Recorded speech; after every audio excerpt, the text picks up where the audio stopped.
Did you check Mr. Skin? I Googled Michael Fassbender's dick, and that's what usually comes up. Does Mr. Skin work for dudes? No, you have to go to Mr. Foreskin.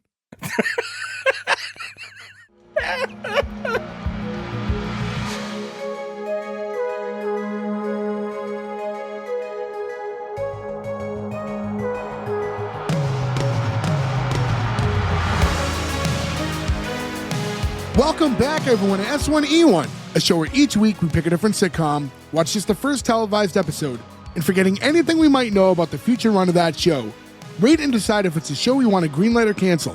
This week we're going to be talking about The Mindy Project.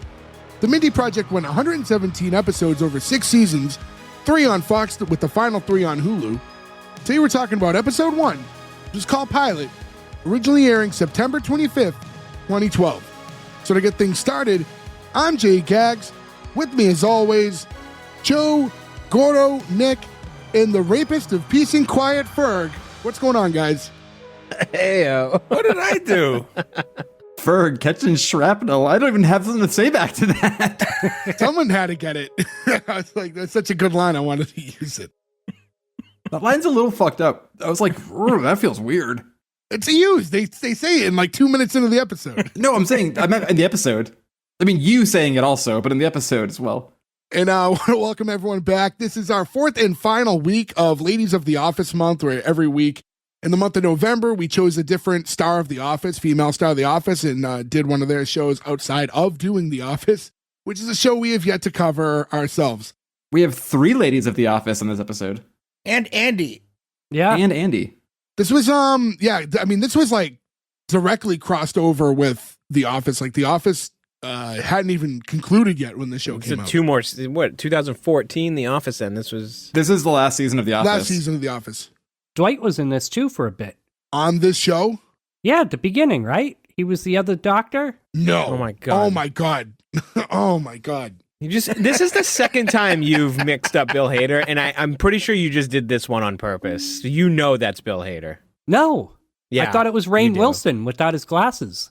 I don't see that. So man. anyways, real quick, as far as the Mindy Project goes, this is the first time I've ever watched an episode of the Mindy Project, to be completely honest. Same. I don't know why I never watched it. I don't know. But this was Mindy Kaling's adventure outside of The Office. This is why her and BJ Novak weren't really around in the 9th season of The Office, was to go into this. So I'll tell you why. And I'm going to be honest of why I didn't set out to watch this. Because of all the characters on The Office, Mindy Kaling's project is not something I was like, I need to see that. You know what I mean? Like, it's just not, she wasn't the one I needed to see break off and do something else. And it's nothing against her. Like, I think she does a great job. It just, as far as being into The Office and being into Mindy Kaling are not mutually exclusive. If that makes sense. But I think you have to think of Mindy Kaling not just as Kelly Kapoor, but think of Mindy Kaling as one of the mainstay writers on that show. Sure, yeah. And once not everybody knows that either, though. Yeah. So when you think of her comedic mind going to do another project, almost think of like Tina Fey's importance to SNL, right? And we've covered a couple shows. We just did Kimmy Schmidt. Tina Fey's importance to physically watching SNL, other than Weekend Update, she was nearly non-existent on the show, but her writing was so good. Is at the time of this show coming out, I'm not sure I knew Mindy Kaling's involvement in the Office writing room. That could be true too. I think what stopped me from watching it is everybody said when it came out, it was like, it's a sitcom, but it's like a rom-com. I was like, oh, okay, well, that's fine, but that's definitely not for me, you know? Yeah. Sure, and we're going to get into it as we cover the episode. I do feel like this is a show that is leaning towards targeting more of a female demographic, but not to say that it can't be enjoyed by all, but I do definitely think that they are leaning rom-com in this. I mean, it's her obsession in the show. We'll talk about it in a second. Yeah, a couple numbers to go over real quick. IMDb 7.5 for the series. Rotten Tomatoes 86 critic score, 83 audience score. That's pretty high. Yeah. You know what I love about this show is it used to happen with networks, but does not happen that often, where something gets canceled and it gets picked up for another network for another season, right? It's always a little weird, but it's sort of the same show. That's a great thing about streamers now, where something can not necessarily work, but get pretty decent numbers, where a streamer will go, fuck it, people are watching this, they're going to watch the older episodes first and binge this one too. Like Hulu was super smart to be like, well, just take it on. Fuck you. It's pretty interesting because this show starts off as an NBC project, which makes sense because of The Office.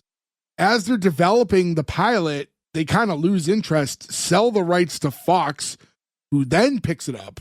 Then after 3 seasons, Fox eventually cancels the show to be picked up by Hulu for the remaining 3. And we've done a lot of Fox shows, and it makes sense because we've talked about it before. Fox notoriously terrible at advertising anything new they're doing. Yes, but I do think there is a little bit something to like The Office being such a mega hit that there was eyes on anything any of them were doing. So Sure, and it also made the most sense to be a Thursday NBC show. And then this show right now, you can watch it on both Netflix and Hulu. So if you guys want to watch along, those are the places to watch it, which I think is interesting that Netflix has any rights seeing where Hulu like bought the show and had the last 3 seasons exclusively. I always think this is weird when they're dual streaming because I think it's like Home Improvement is on HBO Max and Hulu right now too. And it's like, how do you split this? Like, it's just a licensing fee. Yeah. So, I mean, like they're both paying for it, which is like, good for the root of it, but it's just strange. Well, I'm sure it's just a matter of Disney/Hulu owns it. There's probably not that many people looking for the Mindy Project these days. Why not license it out and double down? Yeah, I mean, if people aren't trying to sign exclusives, though, that's the thing. Usually Hulu or, Netflix wants an exclusive on a bigger show. So, like, if you have The Office or Seinfeld, usually those shows aren't even allowed to be anywhere else because they're paying big bucks for that show. Obviously, this isn't that tier of a show, but they pay big money to make sure that they're exclusive to drive more people to watching. Like, look at us, right? Like, The Office going to Peacock literally drove people to have to get Peacock because it was the number one show on Netflix for so long. Oh, don't even get me started on how upset I was about the Netflix move of The Office. See, I was not upset because they announced that, and then we're like, and we're going to do this thing called Superfan episodes, and that made me feel the totally okay Superfan about episodes save it, and For sure. those of you with a VPN, just set it for the UK, and you can watch The Office on Netflix still. Oh, okay. Interesting. But Superfan episodes, great. Really got my fingers crossed and high hopes that they do it for Parks and Rec one day. Although I feel like at this point, if they haven't, they're not going to. I hope they do too, because you'll see a lot of the like extended scenes like leak out onto Instagram and stuff. I'm sure a bunch of them were on like the DVD releases or whatever. And it's always super funny. We're like, come on, guys, I hate to say it, but I'm like, we need like another pandemic to kickstart better TV stuff happening, because that's when they were like, well, fuck it. People are home Hopefully anyway. there's other avenues to get people to watch TV, but yeah. I'm nearing the end of the Superfan episodes of The Office right now. And one of the extended cuts is when Michael goes to take the crossword from Stanley and a bunch of hentai falls out. Yes. And I'm like, what the fuck is this? Why is Stanley into hentai It's all just blurred on the ground. Yeah. Is every season out yet, or is it still not complete? The last 2 seasons aren't done yet. I've been trying to wait because I had watched like when season 3 was first, and I watched that. And then I think I watched season 1, and then I kind of just stopped. I was like, I want to watch this straight through when it's available as Superfan episodes. Are they definitely doing them? Did they confirm that? I mean, I figure if they've done 7 out of 9, they're going to do the other 2, but... Yeah, well, they didn't do the first, right? The first was remastered. No, there's super fans to that too, yeah. Oh, fuck, I missed it. All right, I'm going to have to go back and there's a lot more Devon, and there's a lot of different parts of The Office you'll never see ever again. There's like a ledge outside they go smoke on at one point, and you're like, where the fuck are they? It's so confusing. Oh, wow. The ledge from The Office. Gordo, just because you're the only person in this fucking hemisphere who hasn't seen The Office... No, there's like a tribe. There's 3 other people. No, there's like a say whole there's a tribe tribe? off of Brazil that hasn't seen TV. This is not a good hill to die on, man. Brazil's also not in this hemisphere. Touche. Well, with all that in mind, yeah, might as well get into this episode. Oh, and real quick, S1E1pod.com, that's where you can find all the links to where to follow us, merch, social media, all that stuff. So Buy a go over shirt. there, give us follows, like, subscribe, all that. Yeah, grab a shirt. Yeah, and grab a shirt, like the one I have on today. I think we've got the best shirt. I had one of my S1E1 shirts on today, and I spilled a bunch of sauce on it. Oh, like Stanley when he dumped the beans? Kevin, It was Kevin and it was Chili, you stupid and I fuck. think he knows that. Anyways, to get into the show, I dropped my beans. So the show starts off with narration, and it's Mindy Kaling, who plays Mindy on the show. She's telling us, you have no idea how your life's going to turn out. When I was a kid, all I did was watch romantic comedies in our living room while I did my homework. And you see her right off the bat, like sitting there as a child watching When Harry Met Sally and like repeating the line, like, I'll have what she's having. Never saw it, by the way. I've never seen that one. I'm not against rom-coms, by the way. I just have not seen When Harry Met Sally for some reason. I've seen it in pieces. You've Got Mail I haven't seen either, or what's the one with Hugh Grant they talk about later? Not Mickey Blue Eyes. Notting Hill. No, I've seen Mickey Blue Eyes. Hey, forget about it. It's like, no one's going to ever forget that part of that movie. Yeah, I was never like, I don't dislike rom-coms. They're fine. That's the kind of movie that if you're not like with, a significant other or something watching, like the only time I would find myself watching it alone would be like flicking channels, kind of something catches your eye and you just kind of get lost in it. But I would never like sit down fresh on Netflix and like start it. Didn't we see What Women Want in theaters? Yes. Oh, that's the one where like they can hear the inner monologue, Mel Gibson, yeah. Back then, we used to go to the movies a lot. We just went to the movies constantly. True, so it was there was something a to point do, in time where you just, whatever was out. I remember seeing Serving Sarah. Remember that one? Saving Silverman? No, Serving Sarah. It was like a movie that came and went. It was a rom-com, and it was Elizabeth Hurley and her husband. She was trying to serve papers to divorce him, and it was Bruce Campbell. Oh, and he was playing like a weird cowboy. So we're like, well, fuck, we'll go see the Bruce Campbell movie. But it was still a rom-com that like every 25 minutes, Bruce Campbell would be like, I ain't getting divorced. And we're like, that's worth the $8, I guess. I don't know. One could argue every Evil Dead movie's a rom-com. You could argue. Yeah. He's on a romantic getaway. What about Bubba Hotep? No. Before we reel this back in real quick, Bubba Hotep, I never saw it. It was the last DVD I got from Netflix when it was still on DVDs. Kept it for like multiple years. Never watched it. I probably still have the DVD. Send it back. They need the money. I have seen it. It was very long. Like way longer than it needed to be. But it's good. It's a decent watch day. You should watch it. It's kind of boring. Well, conflicting reports go already. find out for yourself. Yeah, well, now, you have to be the tiebreaker. So, anyway, so to go back to this, we're getting more through the narration. We're just kind of seeing her grow up, and you see her watching different, we mentioned them already, like different rom-coms throughout her life. Cuts to her in college, though, and then you go like, in college, everything changed. No supervision, total freedom, and you see this big party outside. And then, like, it's from the outside window. The camera pans up, and you see a couple floors up, her alone in her room watching a rom-com. And she goes, I could watch romantic comedies whenever I wanted to. I actually really liked that one did throw me. See, I saw it coming, and I was like, that's just funny, but I knew that's exactly what they were going to do with it.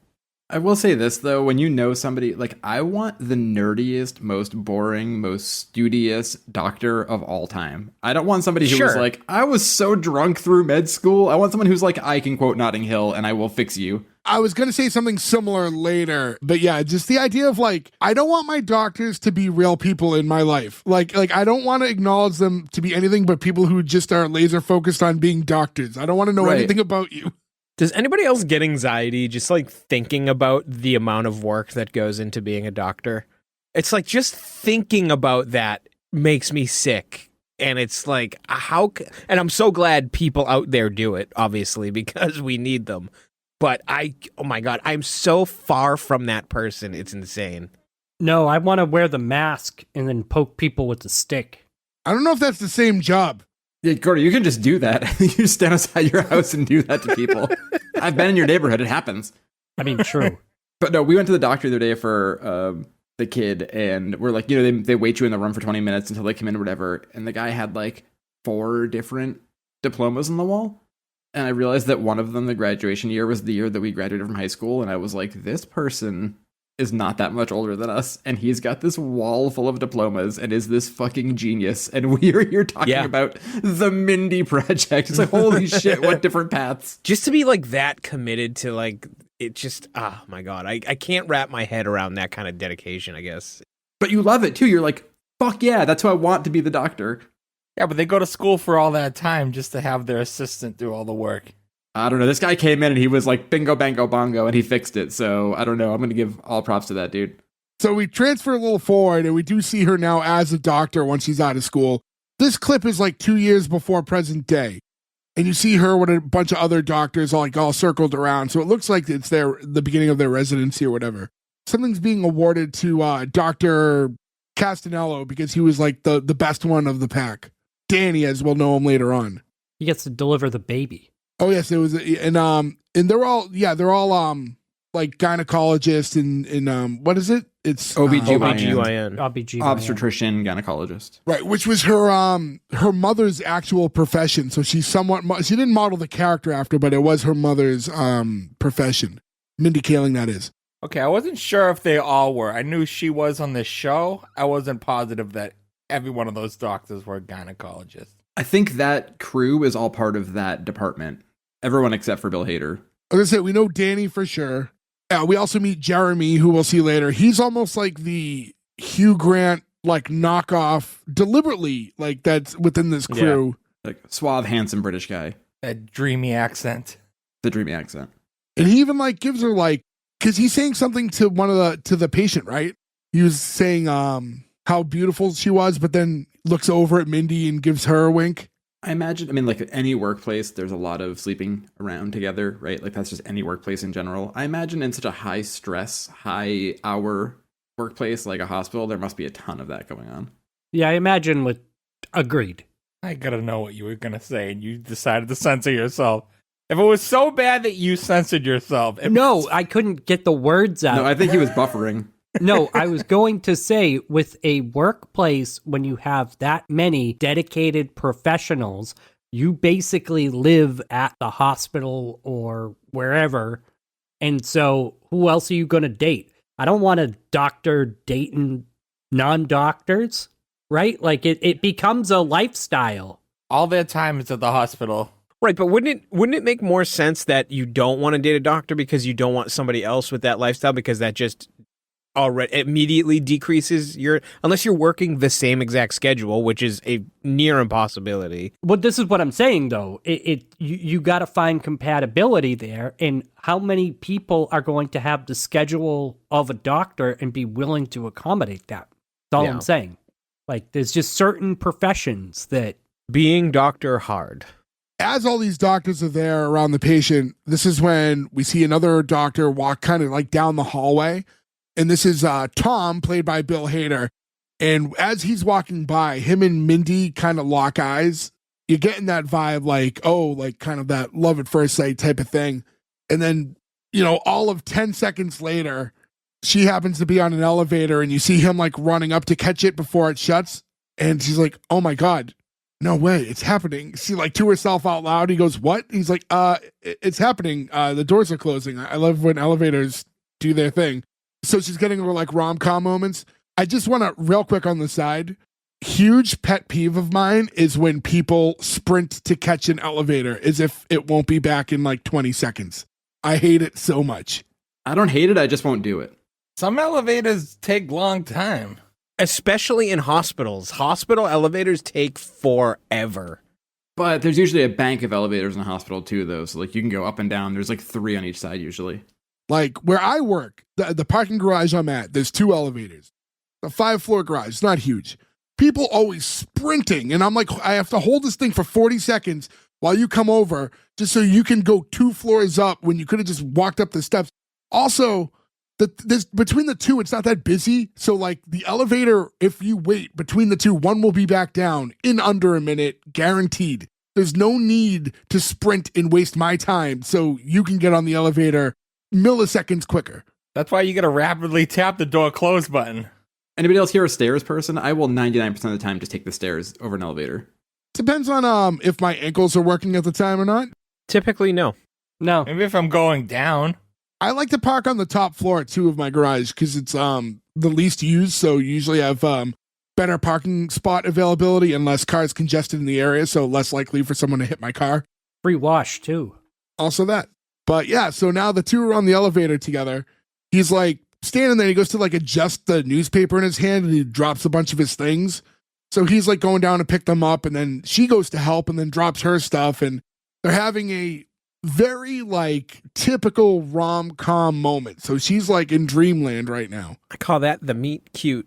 And Bill Hader's so funny, too, that he can say anything and I will laugh at it. So he goes, Klutz's Party of Two. I like legit had a lull because like, fuck Bill Hader, you're so funny. I thought it was Rainn Wilson and I hated So him. which one do you hate? So you thought it was Rainn Wilson and you hated him, found out it's not Rainn Wilson and now hating him just for sport? Don't like Bill Hader. I'm a Bill Hader hater. You can't say that if you can't identify him when you see his You face. don't know who Bill I'm sorry. Hader is. He's an ugly guy who looks like he needed to wear glasses. I'm sorry. Could be Rainn Wilson or it could be Bill Hader. They don't look alike. Yeah, first of all, they don't look alike. Second of all, why are you throwing ugly around at people right now? What's wrong with you? Nothing like criticizing a man who's not wearing glasses with the insult, looks like he needs to wear glasses as you're wearing glasses. Bright blue glasses. He looked like he'd be better in bright blue glasses. Just saying he's an ugly man. I'm going to go on the record and say, I don't think Bill Hader is an ugly man. Yeah. A very strange take. Gordo, what is Bill Hader from that you hate him so much? SNL? What else, though? I mean, I guess that'd be enough technically. Yeah, but Gordo doesn't watch SNL. Nor does he hate Bill Hader. It's just like a hot take so he could talk. If you showed Gordo the Greg is not an alien sketches from Bill Hader on SNL, I guarantee he'd laugh at them. Or the rooftop scene from Barry. Yes. Or Joe the Californians. Okay, that one I'm on Gordo's side. The Californians is one of the most annoying things that ever happened. You're not on Gordo's side. Gordo's not even on Gordo's side. He doesn't know what it is. Yeah, I can say I hate the Californians because I've seen every single Californian sketch. Or Stefan. I love Stefan. Stefan's great. Stefan's great. New York's hottest club is spicy. The fact that he can't get through them without laughing always makes them funnier. That's what made them, honestly. So on this elevator, though, and he said, hey, I'm Tom, oral surgery. May I get you an orange? Because one of the things he dropped. She says they were stuck in the elevator for 20 minutes. Oh, I didn't even mention, the elevator breaks while they're picking this stuff up. To double down on the rom-com, the elevator gets stuck. So yeah, not only picking up stuff together, now they're stuck in the elevator together. So yeah. I have to deal with a lot of elevator entrapments at my work, and 20 minutes is a great response time to get them off.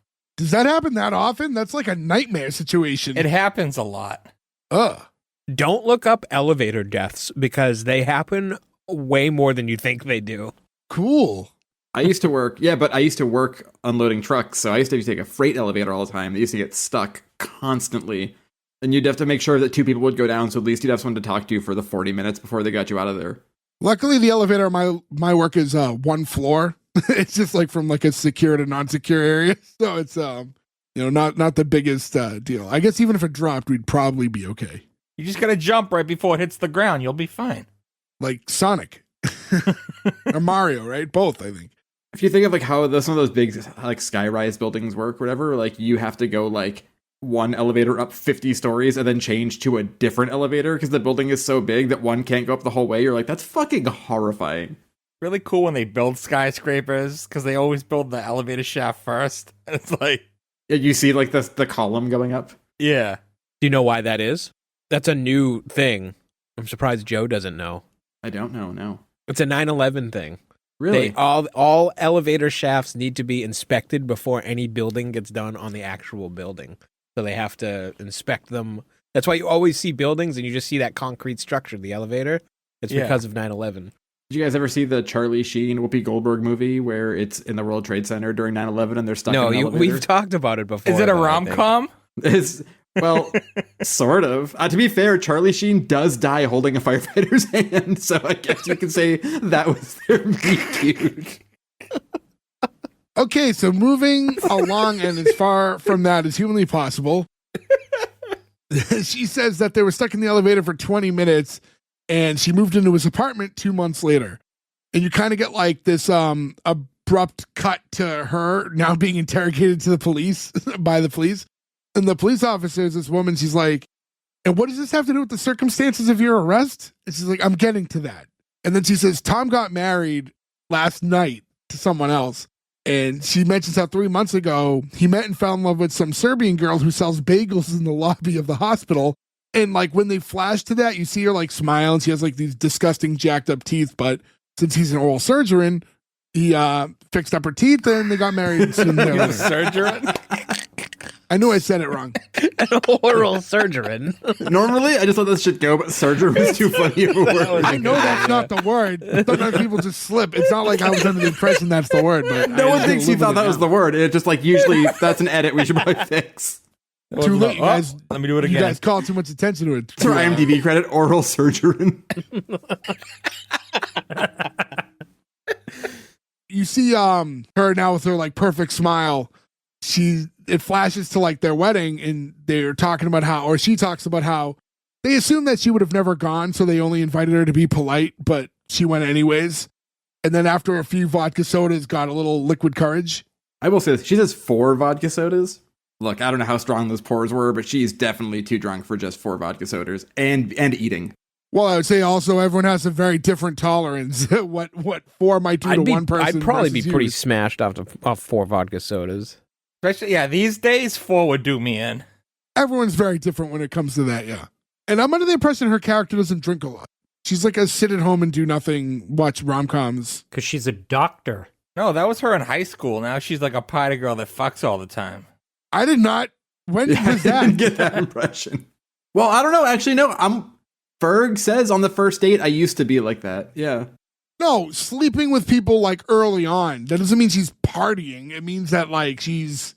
I didn't mean party in the sense of going to parties. I mean going out when she can on dates and drinking a lot. And When I think party girl, I don't think like this girl's going on a lot of dates. Like You think like, here's my boobs. You know, yeah. I'm thinking, yeah, I think she's like on fucking ecstasy somewhere. sorry, is she on Girls Gone Wild, Joe? I hear the steel drum playing in my head as we speak.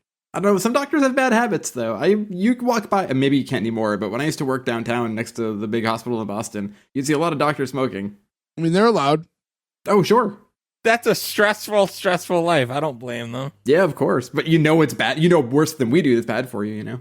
So you see her now get up on the microphone and she wants to have a little speech. And she's like positioned in a way like it looks like she's supposed to, though, because like everyone's like facing her, like Tom and his now wife are sitting there like looking and laughing. So she starts with like, so some of you might not know, but Tom and I used to date. So she's like, so I got some pretty good stories about everyone's favorite glorified dentist, like yuck, and everyone's laughing along. And then she's like, first she's talking about like how Tom would cover his ears if you tried to talk about an episode of a show that he hadn't seen yet. And then decides to go to another cute story, like the time that they were having sex and he said that he wanted to marry her and get her pregnant with 6 babies. The 6 is the part that makes it funny. That's on them. Who would let her talk? Yeah. Who'd give her a mic? That's a good point, yeah. Frank Sinatra got a Lifetime Achievement Award at the Grammys, and he was like, I just want to thank, and they put the music on and played him off, right? It's Frank fucking Sinatra's Lifetime Award. You're not going to, like, play off the drunk ex-girlfriend at a wedding? I don't think so. They need to get that giant hook from old shows and pull her off. She's like, did you guys know about that? I mean, I really wanted to, but that didn't end up happening because I think I was too old, right? That's what you said. I was too old. It's like, that's not what I said. It's like, when you broke up with me, that's sorry, but you wanted to build a future with someone with more years to share. He's like, that is what I said. Now, this makes no sense because Bill Hader is 1 year older in real life than Mindy Kaling. But is the Serbian girl considerably younger than Mindy? Sure, but does he expect to live a lot longer than her? Is that the thought here? I mean, he is a doctor. So is she. And they're the same age. And women statistically live longer than men. That was his "It's not you, it's me," or "I need to work on myself." I don't know. That's like, I thought that was rough because it was like kind of a dick thing to say. I mean, it's a dick thing to say, but it also makes no sense. Yeah, she's not like elderly. I need someone that'll get me free bagels. She's in her young 30s in this episode, right? Yeah, I think she's 31.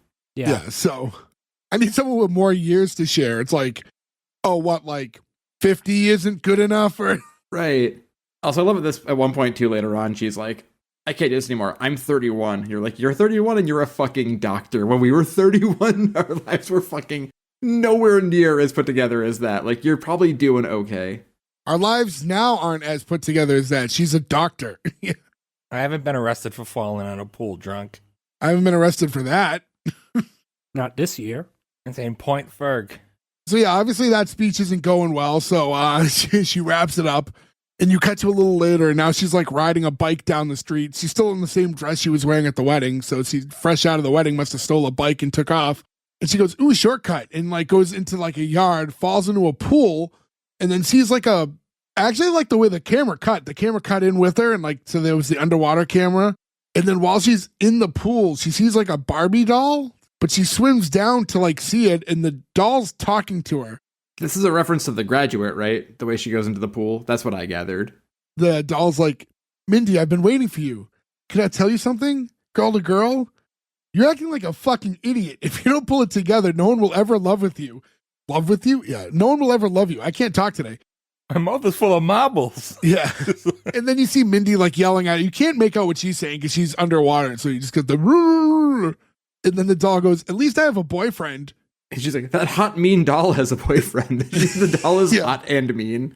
Also, real quick, one thing you didn't say, when she's drunk biking, a car almost runs her over and she just yells out drunkenly, racist at the car, which fucking killed me. That shoots to the title screen, which is just kind of like a pretty blank screen. It's nothing fancy, and it just says like the Mindy Project created by Mindy Kaling. And then from there we go back to her telling her story in the police office. Berg, too, real quick, you'll appreciate this. This actress, Carlise Burke, who is the police officer here, she's been like 200 credits. She plays a cop in a lot of things. She's a cop in Freddy's Dead. Oh, nice. So now when Mindy's talking to this officer, and while she's being interrogated, she's saying, you know, I really want you to know, like, this isn't really who I am or who I've been or who I'm going to be. It's like, we have you down for 3 counts of public intoxication, theft, and disorderly conduct. She's like, I'm sorry, disorderly conduct? Aren't there rapists and murderers out there? And that's when the officer says, as I said in the beginning, you're a rapist of peace and quiet. A real fucking weird line, man. I feel like she wouldn't have gotten arrested. I feel like she would have got a ticket and brought home. I don't know. She was in somebody else's pool drunk. I feel like at that point, and stole a bike. I feel like at that point, you probably get taken to custody. How do you get 3 counts of drunk and disorderly? Thank you. That feels like a 1 count as a catch-all. Yeah. I haven't gotten that one, so I don't. I still assume they would have seen she was a doctor and taken her home. I mean, look, I think that most cops would be like, I'm a drunk doctor. They'd be like, well, shit, if I get a gunshot someday and you want to be on the side of good for doctors, probably, right? Yeah, that OBGYN's really going to help you. Dude, there's fucking people who storm into fucking hospitals and shoot people all the time. You never know. No, I don't think anything deserves that, like, oh, well, I'm this, let me go. Like, fuck off. I didn't say it's deserved. I said I feel like that's what would happen. I don't even think doctor would be on that list. Yeah. Also, how is she going to prove she's a doctor? I mean, that's pretty easy to figure out. Takes out a scalpel. Stabs a cop with it. See, I told you, motherfucker. Got one of those listening devices they use. As she's in there, that's when another officer walks in with Mindy's friend, Gwen. We find out Gwen bailed her out. A kind act that none of you guys did for me any of the times I was ever arrested. I was never with you when you got arrested, so I get a pass on that one. All of them? Yeah, all of them. Yes. In our defense, the first time you got arrested, we had movie tickets. There was a deadline. I mean, Jay, I was with you the one time that we were going to get arrested, but then the cop put the car in neutral, and at that point they were just like, we really can't do charges anymore. You guys almost rolled to your deaths on our watch here, so... Yeah, for all the times I did, there's all the times I almost did. So yeah, so we flash forward. Now it's the next day. Mindy's at Gwen's house. I couldn't tell where they were. This was confusing to me. This is her office because this is her. Yeah, because then someone walks in. Her receptionist comes in. Yeah, and also both Gwen and the receptionist are office ladies. Yes. Trying to remember. The receptionist is the one who leads the church group. The church group that's going to Mexico to build the hospital. Okay, on the bus. Yeah. And then Gwen was who? She's one of Pam's relatives at the wedding. Oh. Yeah. I think she's the other cousin who doesn't go with Dwight. Sorry. Gordon with Dwight. Okay. These are one-off characters, aren't they, in The Office? Yes. But we all watched that show so much that that girl came in, the receptionist came in, and I was like, oh, that's the girl who's like, we're going to Mexico. Stop this bus. Like, I knew immediately. Why what, Gordo? Why did we all watch what is regarded to be one of the greatest shows of all time? Why do we watch a sitcom as 5 people who spend hours of their lives discussing sitcoms? I constantly see you quote the one joke that happened on The Simpsons 27 years ago. Like, what's the difference? You like it versus you don't like it. You legitimately don't watch to be a contrarian. No. It's a real Ferg, Ferg move of professional you. contrarian, can spot one from a mile away. We smell our own. Listen, if we ever do The Office, I'll make my base on that, on the first episode. You've already to decide made your if- base. You You can't base it on the first episode. And I don't want to talk why? too much Is it a about bad it. show? Well, I will take this as a moment to remind you, Gordo, that the whole premise of our show is that sometimes good shows can have bad first episodes and vice versa. Yeah. Still haven't seen Parks and Rec outside of that first one. Ruined it. That's insane to me because that's not that bad of a pilot. No, it's bad. It was bad. I think we failed that pilot. We did. I don't remember what the final score is, but that one is notoriously and I think part of the flack that pilot gets though is because that show gets so good that first episode isn't like nearly at the level that what that show becomes. Same issue The Office has as well. So they're in Mindy's office and it's Mindy, Gwen, and her daughter, and they're talking. Gwen is like, I don't know if I should let you go on this. She has a date set up for Mindy, and she's kind of afraid to like let her go on it now because they only have so many friends that she considers are like good, like dateable guys, and she doesn't want to like throw Mindy at one of them and kind of like ruin their namesake for setting people up. That's only something you could do to someone you've known for a very long time. You just be like, you're not stable enough to date the person I set you up with. I have to cancel this for you. Like, that's crazy. I think, though, too, as 5 people here who've known each other their entire lives, I would feel weird setting any of you up, and it would feel vice versa if you set me up with somebody. Yeah, I mean, especially, like, you're married. So if I set you up with somebody, that'd be super weird. Yeah, it'd be super fucking weird, yeah. I'm going out to the store back in 5 hours. This conversation is also when we find out that Mindy's hooking up with that other Dr. Jeremy, the British Hugh Grant like. And this obviously seems like this is like a work-only hookup scenario. Yeah, she makes it known, like, she says, I can't just keep hooking up with Jeremy, like, and then later asking, hey, what's our deal anyway?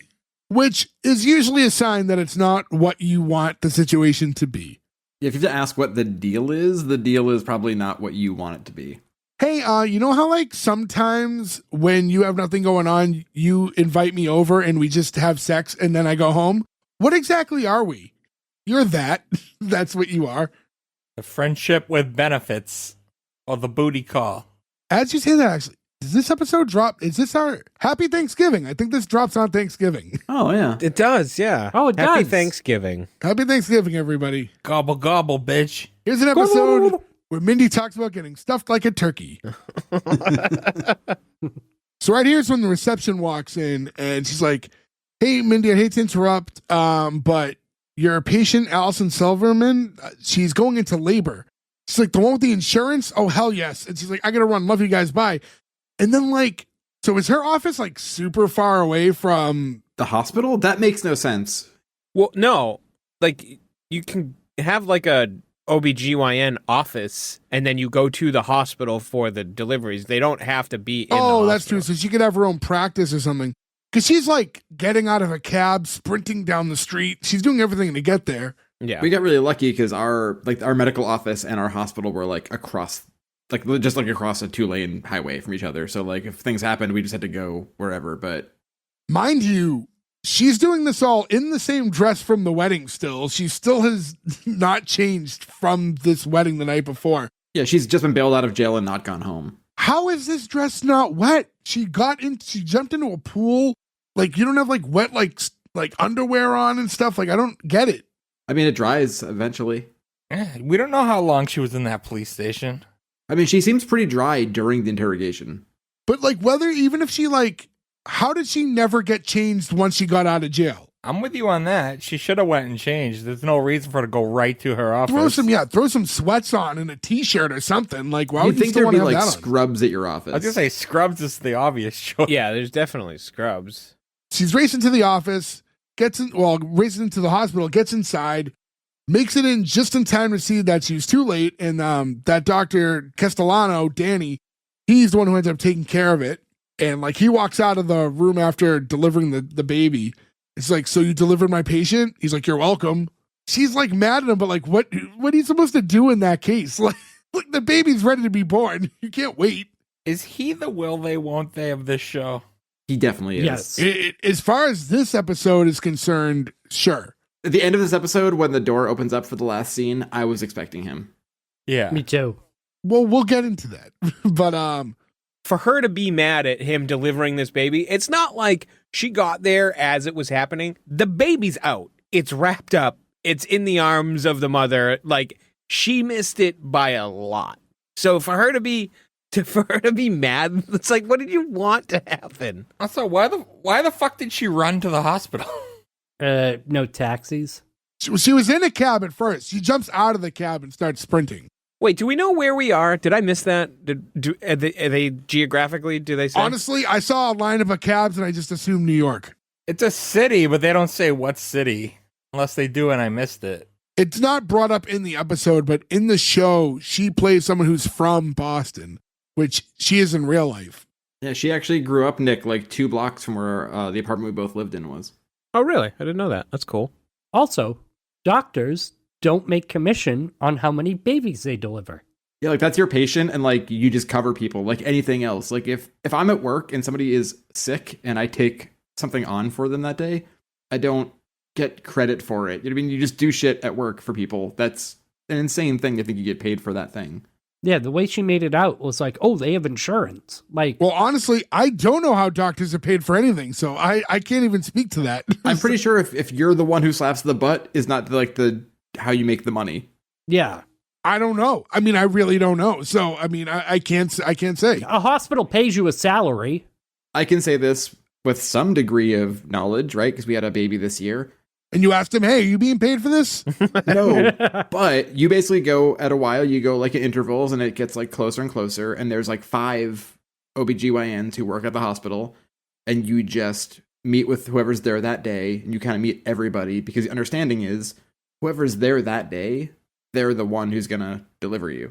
Yeah, but she has a private practice. That's why she's not at the hospital. She's at her office at another location. No, because you can still work at a hospital and have a private doctor because that's what we had. Everybody who worked at the hospital had offices in this other building. But if I'm paying a doctor for something and then some other doctor comes, I'm not paying the doctor that I'm paying. You're not paying the doctor, you're paying the organization out of your insurance. But what you got to understand is because he mentions to her that client's that patient is going to him now. She wants to work with him moving forward. So yeah, maybe the actual delivering of the baby situation might not be compensated for, and I honestly don't know.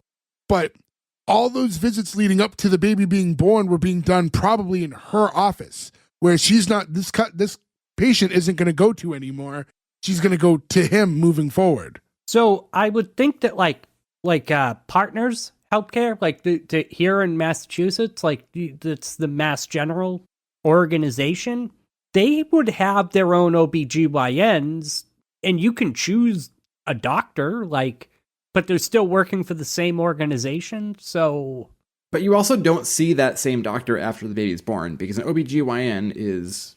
Like, an obstetrician's there for, like, the birth. Then they're done. Then you have to get a family doctor. Like, it's not like you see them forever.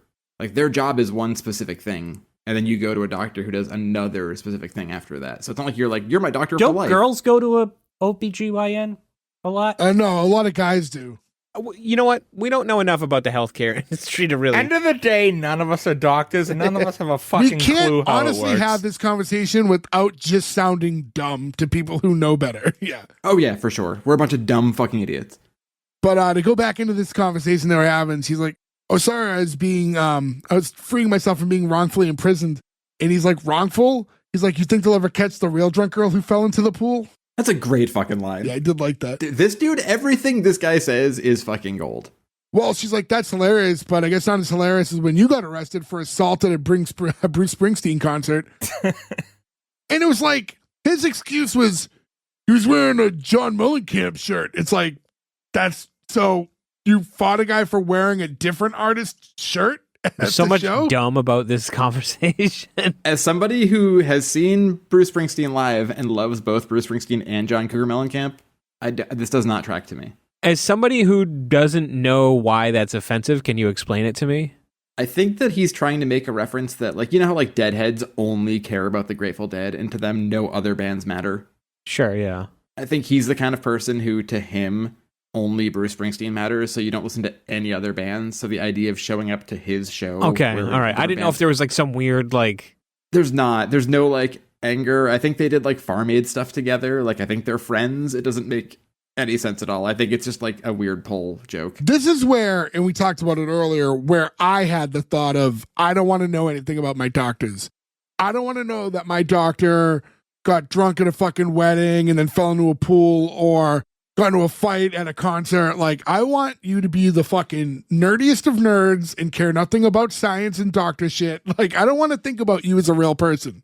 I will say, though, at one of our appointments with our family doctor, I was wearing my jacket and she was like, Cheap Trick, I saw them in like 1985. And I was like, okay, I'm into that though. Like, we're cool, right? Like, that didn't bother me. But I don't want her to be like, and I got drunk and fell in a pool later. And like, yeah, that's too far. You like Cheap Trick? Check my prostate, please. Yeah, I was like, put your finger in there, whatever, go for it.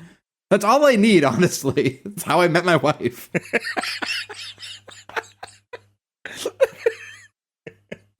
So, the two manage their way into like their like break room area, and as they walk in, you see Jeremy's kind of sitting there like laying on the couch on his phone, and they're still going back and forth.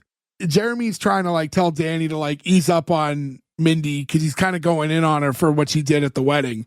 He's like, everyone loses at weddings, like they're designed to exploit our sentimental side. Says, I can't recall a wedding where I didn't end up in the arms of some woman I met that night, and not because she was vulnerable, because I was.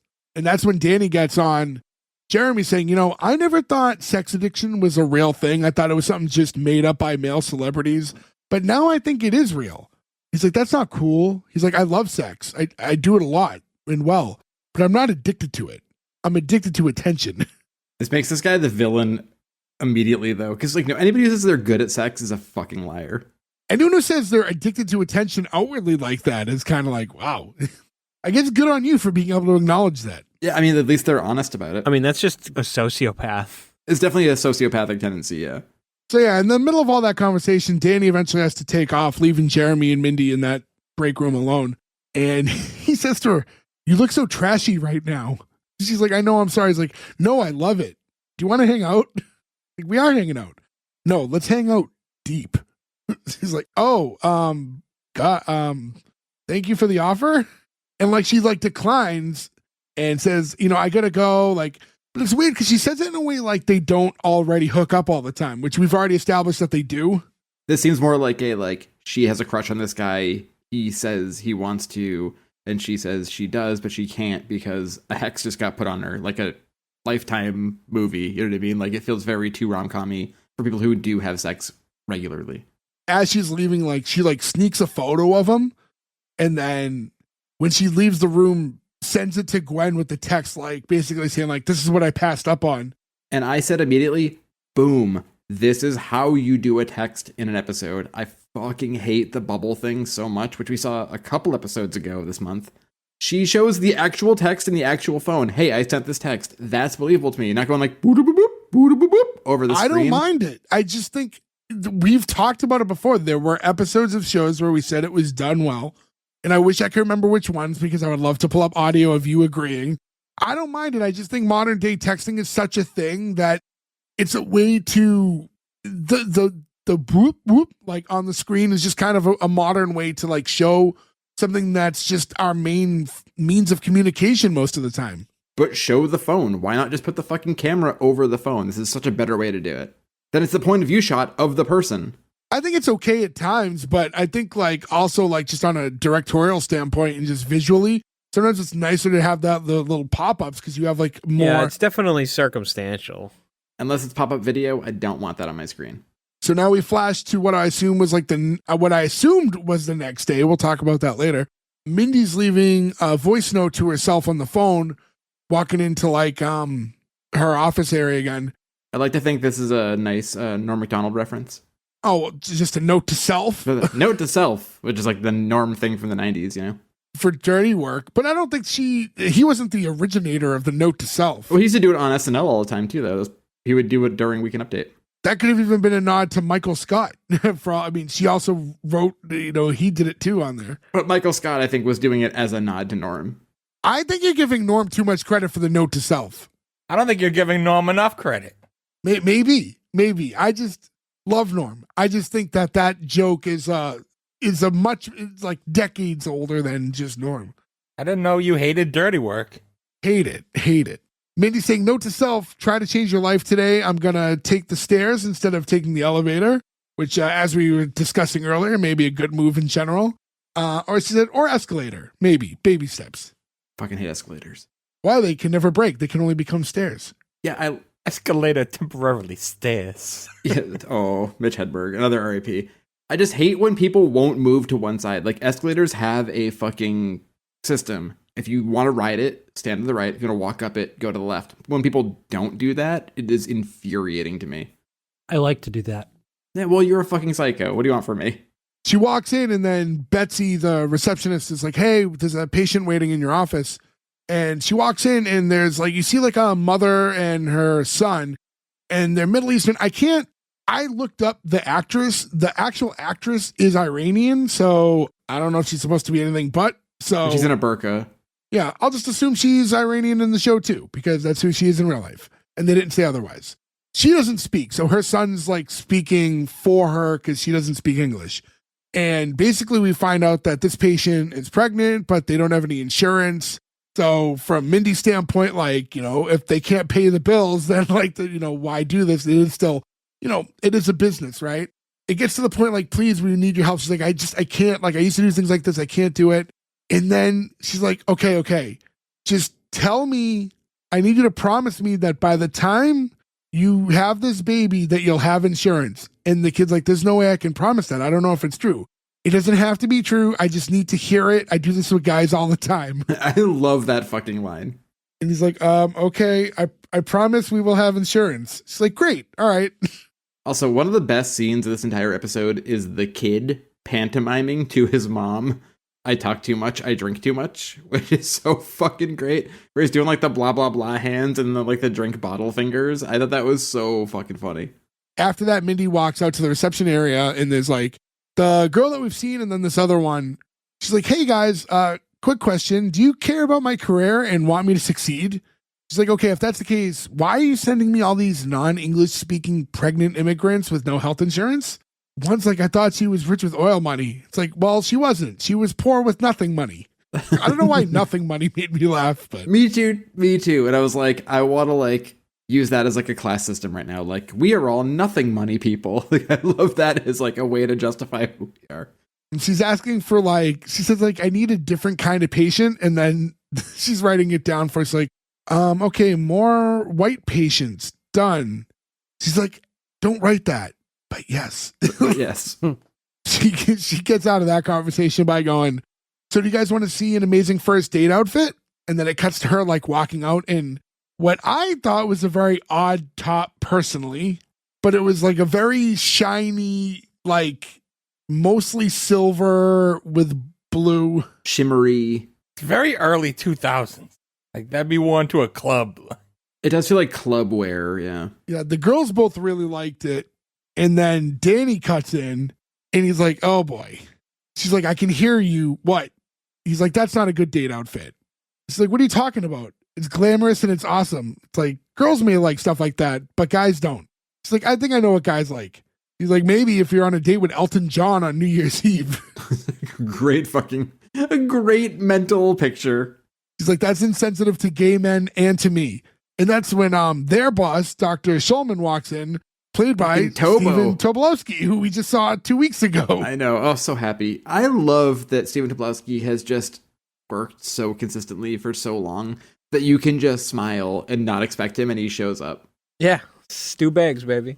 I don't want to make this negative. Unfortunately, I had read that he was pretty much written down on the show pretty early because they didn't want Mindy to have a boss type character. Well, that's stupid.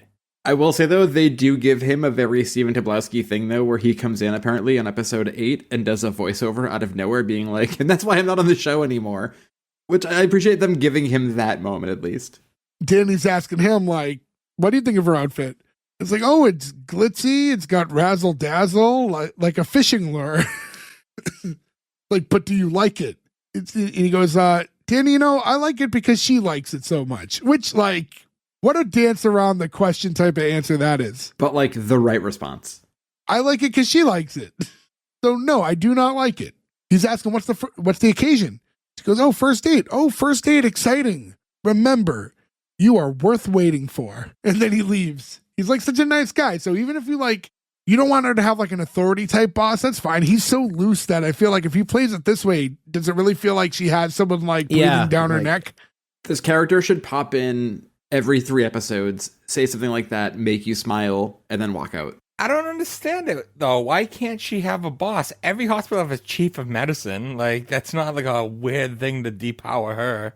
Right, and like most bosses on those shows are angry. Like think of like Cuddy on House, right? Like you have like sort of like a very strict person. Or Dr. Kelso on Scrubs. Yep. Dr. Kelso on Scrubs, right? So have like a fun, happy-go-lucky Tobolowsky, I think would be a good keep. They just didn't want to pay him. Stop being so frugal. Well, the Goldbergs paid him, luckily, because I think around the same time was when he started being the principal on the Goldbergs, and he's great in that too. Do you have a big role on that? Is that like a... I still haven't seen the Goldberg. Yeah, we're still going to cover that at some point. Goldbergs is pretty great, but yeah, he's a pretty recurring. He's like the high school principal. He's fantastic on Californication. After he leaves, Danny's like, see, he hates it. She's like, he didn't say that. Like, well, that's just my 2 cents. But what do I know? I'm just a wealthy, single, heterosexual male. His thing he says here, though, is what makes me think they're in New York even more, where he's like, shoes that won't make you hate walking in. Yeah, because they're like, well, what do you think she should wear? But I do like that when was it Betsy? When Betsy's like, what do you think she should wear? She didn't grow up in this country. And she's like, actually, I did grow up in this country, Betsy. What if the underlined funny, like, wait, what did it just say? That was the first time I laughed in the whole episode with that line. I think that actress's delivery, too, is so funny because it's almost sort of childlike that it makes that line even funnier. He's telling her easy, like, she should wear a tight dress. As you said, shoes that won't make you complain about walking 2 blocks. Not a lot of makeup. Look hot. Keep it simple. Look hot is an instruction. And then she starts like mocking him, like, all right, I'm just going to take some fashion advice from Danny Castanello, and like doing like that kind of New Yorkie accent. She's doing the Tony Danza right here. And this is when she crosses the line, and I stop liking her. Well, I don't know. He crosses it right back. Yeah, he crosses it back, but with every action comes an equal and opposite reaction, so she deserves what she gets. Well, hold on, but they're always pretty mean to each other. We've seen basically from the start of the show. It's light ribbing, and she crosses the line and gets mean territory. Ferg says this is when he starts to not like her, but we all know that from the second he turned it on, he was waiting to find something to not like her. I could have stopped liking her way earlier. Yeah. I will say, mentioning somebody's ex anything, though, is like... Well, it did seem like a below the belt job, but I mean, he says like mean shit to her. I mean, all he said was that I don't like how you're dressed, and gives her advice, really, I guess. She's surrounded by yes man. He gives her the criticism she needs and wants for her date. Yeah, because it is a terrible dress. Yeah, she looks insane. But like, when you say things like, oh, I'm like a single wealthy, like I don't know, calling yourself wealthy, you kind of open yourself up to take a couple shots like that. But she's got to bring up the fact she's a romantic comedy person. She's got to bring up that he's divorced and all this stuff. It's like, it's low. Yeah, because when she says like, just ask his wife, oh, I'm sorry, his ex-wife. But this was like, she took a shot and then he fucking haymakers after. Yeah, he hit the nuclear option, man. Good, she deserves it. He leans in and goes, you know what I think would look really great? She's like, yeah, what? If you lost 15 pounds. And she's like, what? Do you want to get smacked? And he plays it so well. No, I don't want to get smacked, Dr. Lahiri. Not at my place of work. I want to peacefully go about my day because, like, there's people listening. Like she makes an actual threat of violence to him. Yeah. Oh, that's a tough thing to say to somebody, though. I'll say this too. This seems to be like a constant with. So Mindy Kaling's been very public too about like her self-image and stuff like that. And she always like, I think because she's not comfortable in her own skin a lot and her weight, she writes in these fat jokes about herself she did it in The Office too, like issues with her weight, and she does it in this show. And it's like, I don't know. I mean, I guess you could see it because like we all have our things. So her way is probably to joke around to like get, to turn it around. But I wouldn't look at her and think like, oh, look how fat she is, like in this episode, but she brings it up and calls attention to it. Yeah, she's pudgy. She's not fat. Yeah, she's a little chubby. Yeah, she's not. I think she's a very attractive woman. Like, I don't think anybody would think otherwise. But I get it though. We all have our things. So Danny drops that nuke and then leaves the room. And right as he's leaving, Jeremy's like walking in. He's saying, don't listen to him. You're beautiful. Don't let anybody tell you otherwise. If you need me, I'll be in my office. Cuts to the two of them making out in his office. But she's the one who cuts it off. And she's like, okay, all right, that's enough. We're at work. She's talking about how unprofessional it is. And again, it's still kind of like, I don't know. I know she's like having issues with it and says she's trying to stop. But she's like acting like this isn't stuff she's done before, which I think is what's kind of confusing about it all. Oh, she's trying to stop, like you said. So This makes you really hate Jeremy too. His comment here is just a shitty thing to say. Well, she's like, yeah, I'm 31. I can't keep doing stuff like this anymore. I need to give myself a chance. And if that doesn't work out, we could maybe resume this in my 40s, 50s, and 60s. And that's when he's like, yeah, I'm not going to want to have sex with you in your 40s, 50s, and 60s. But he'll also be in his 40s, 50s, and 60s. Like, that's a real shithead thing to say. He's a doctor, though. He can go younger. As we all are 38 and 39 years old, I know I get some shit sometimes for my love of Rue McClanahan and older ladies, but like, do you think it's weird to have sex with somebody in their 40s? That's not fucking weird. No, my wife is 43.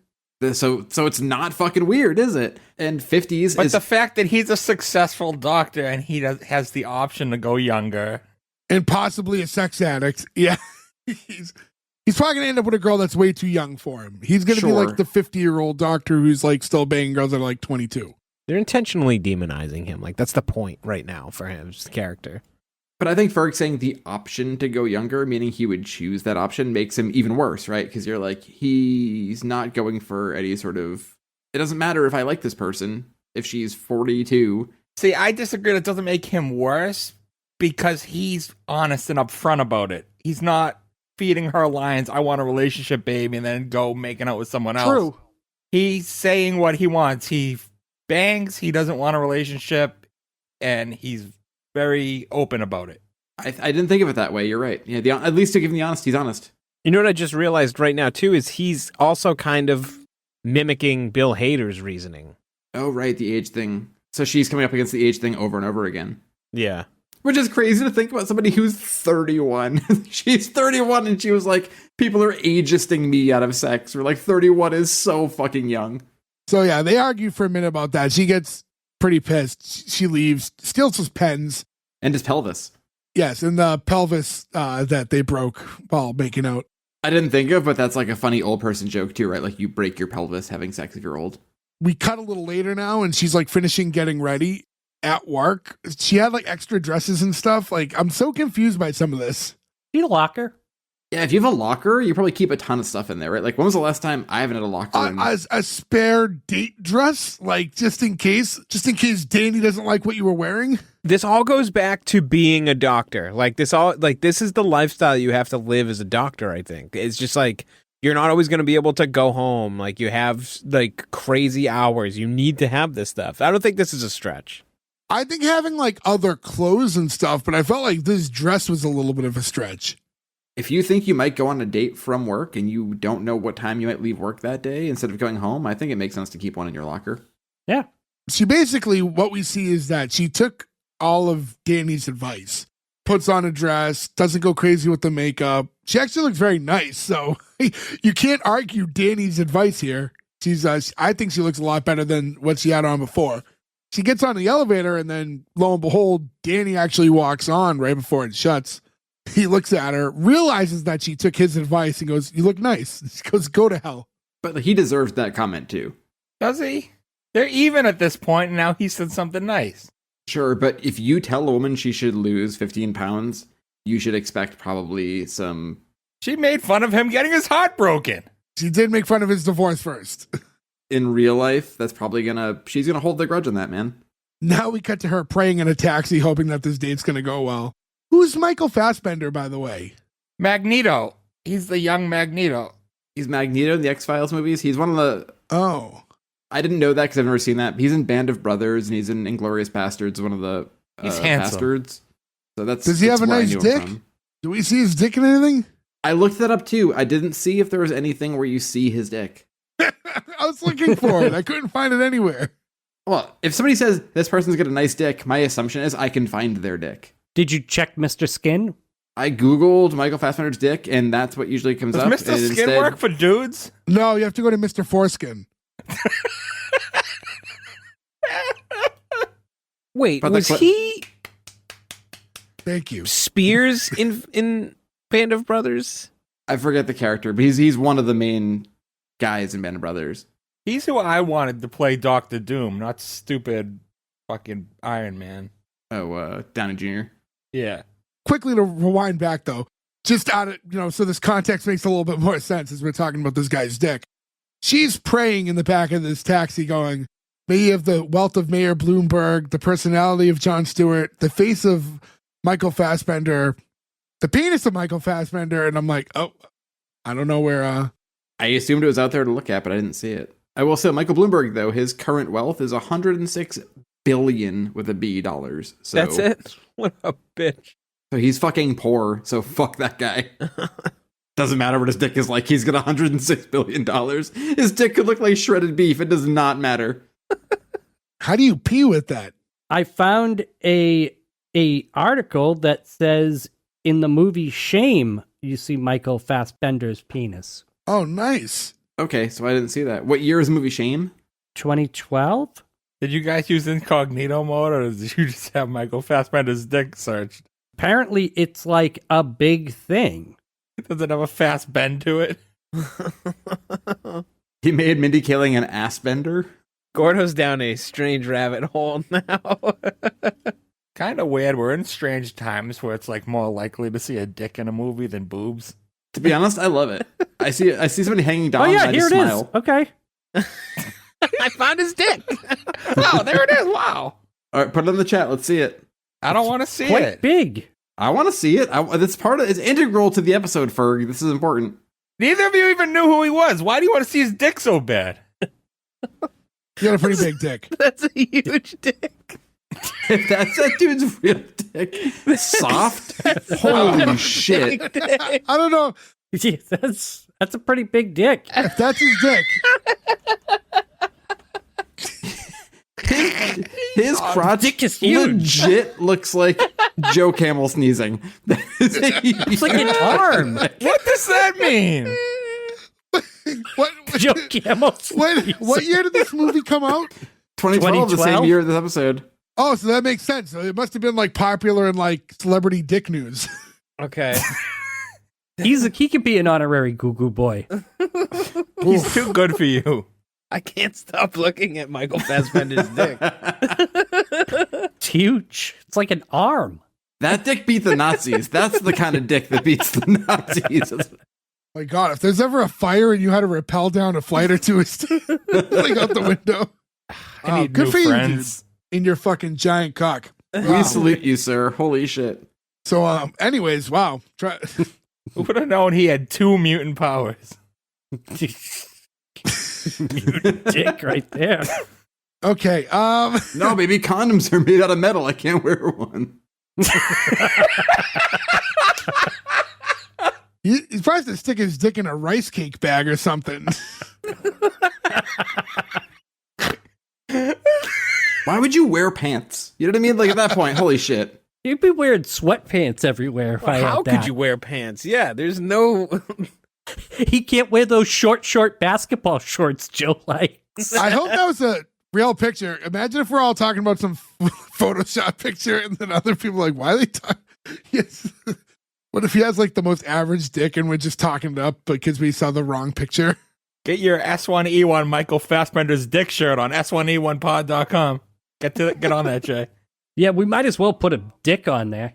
No. Anyways, so The one in S1E1 can be Michael Fassbender's penis. it could be the other one as well. Just loop it around. It's cut in both. Shaft Throws it on his shoulder like a continental soldier. Coming soon, Michael Fassbender's dick T-shirt. S1E1. Oh, I like that. It's Magneto.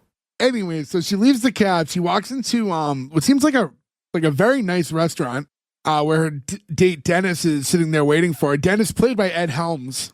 That was a nice surprise. I didn't know he had anything to do with this show. I was happy to see him in this in the spot. I wanted to ask you guys when I was watching this restaurant here, right? Like, you always see restaurants that are this fancy, like in movies and TV, but I don't think I've been to some like pretty nice restaurants. I don't think I've ever gone to a restaurant that was like this nice. That's not just nice, it's huge. Like, I think that's really what makes it stand out, is it's massive. It has a huge footprint. I mean, we live in the greater Boston area. There's plenty of really nice restaurants you can go to. They're not this big, though. That's just like a gigantic I think that's restaurant. what like captivates me, is like when you see like they're up against like the railing to like, you know. I was like, oh man, I've been to, a few really nice places, not a million. I have a modest salary, but I mean, this place is like where like The Mask danced with Cameron Diaz, like that night. The Copa. Fancy. Hey, Pachuco. Berg, tell me about the fanciest restaurant you've ever seen. You ever seen Mask? Let me tell you a thing about a Jim Carrey movie.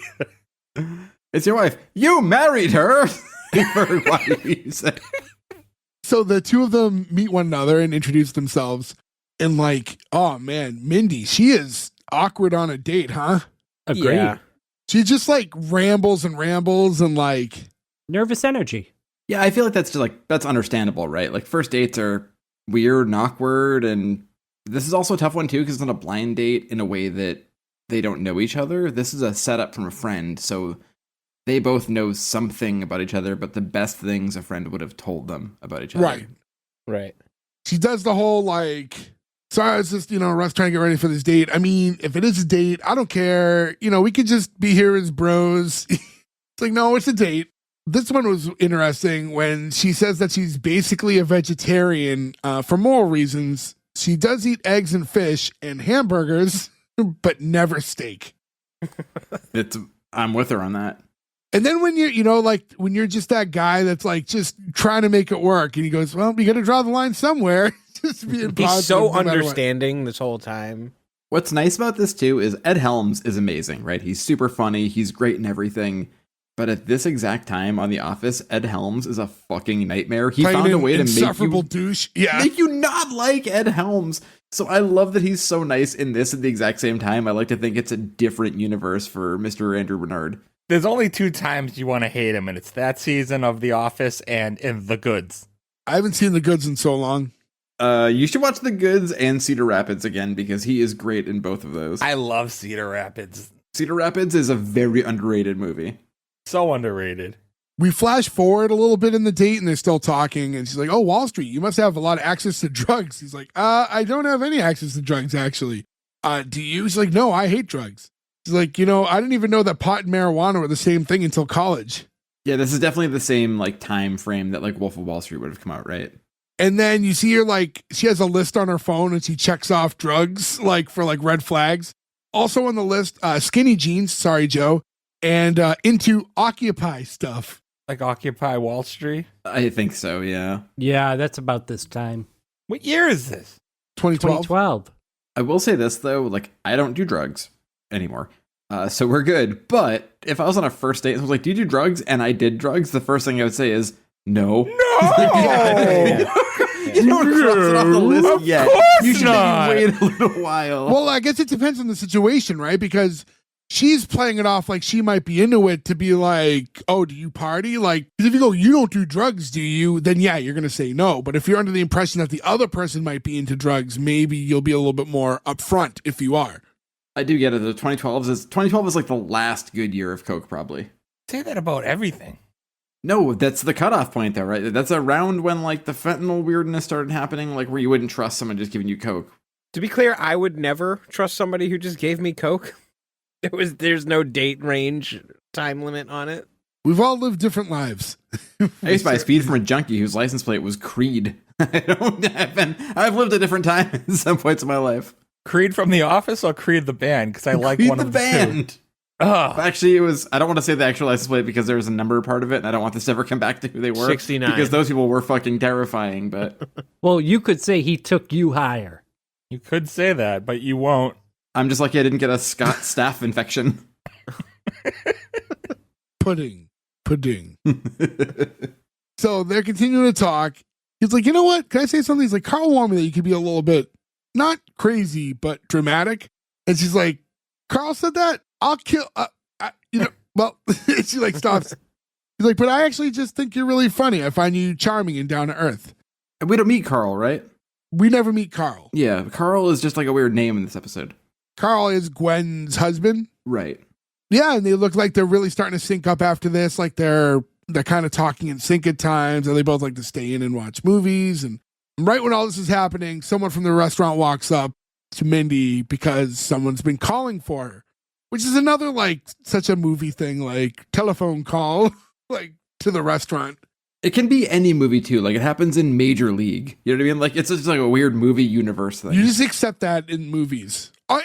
You accept that back then, though, in a more non-cell phone world. In a pre-cell phone time, yeah. That happens in reality. We were at Hong Kong Dragon once, and your mom called looking for you. Not once, multiple times that happened. Pre-cell phone world. In your tiny 1 mile town, though, if you're looking for your kid and you're like, and you know where they are, and we're in middle school, that's I'm just different. saying it happens.